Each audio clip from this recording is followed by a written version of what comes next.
guys, katanya filter ini harus keluarin air ini biar burungnya bisa minum guys. Kasian banget burungnya nggak bisa minum guys. Ayo kita bantu guys. Jadi kita tuh ya harus membesarkan bola ini guys. Kita besarin dulu kayak gini. Yap.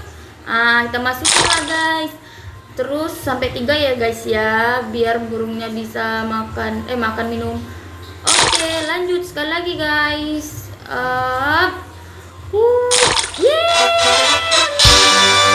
Tau gak sih guys, orang-orang banyak gak bisa loh guys, padahal tinggal dibesarin aja itu bolanya.